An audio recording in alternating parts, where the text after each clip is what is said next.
In an effort to bring you more to every story as law enforcement continues the manhunt for Decker across the Pacific Northwest, the question now becomes how you can either help or hurt the investigation. KREM 2's Christian Garza has more tonight.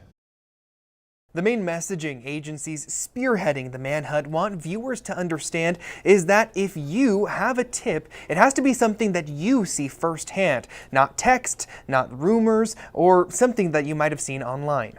After the not credible sighting in McCall, Idaho. As we understood, based off the information we got back, was that the sighting in McCall, Idaho was not our suspect, but we'll continue to work with our neighboring agencies, not only here in the state, but across the nation, to help us track down any leads we do get.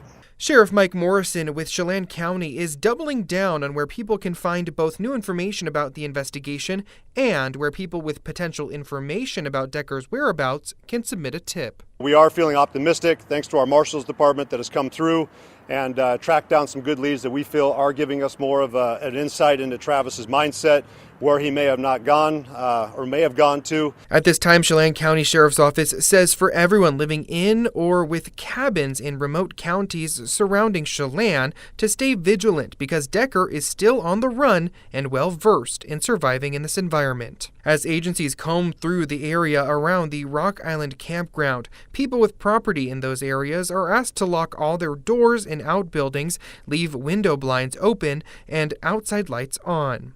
Sheriff Morrison says law enforcement is patrolling around the clock. Our primary goal is to track him down. Of course, we want to make sure that he's safe, but ultimately he will be brought to justice. As the search continues, the U.S. Marshals Service wants to remind everyone that while it's not known at this time if Decker is armed, he is still considered dangerous. Chelan County Sheriff's Office posted recent photos of Decker as well as an older photo of him without facial hair. As a reminder, Decker is 5'8", 190 pounds with black hair and brown eyes. As seen in this photo, he has distinct tattoos on his arms and torso, noticeably 2 bands around his left forearm and a skull with a parachute on his right inner forearm. Up on your screen now is all the different tip lines you can reach out to via phone or online. Law enforcement stresses that if you do end up seeing Decker, do not contact or approach him, but rather call 911 immediately.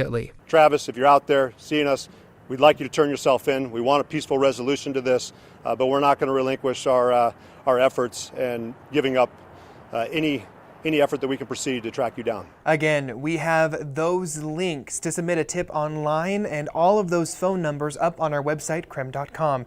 In the newsroom, Christian Garza, KREM 2 News.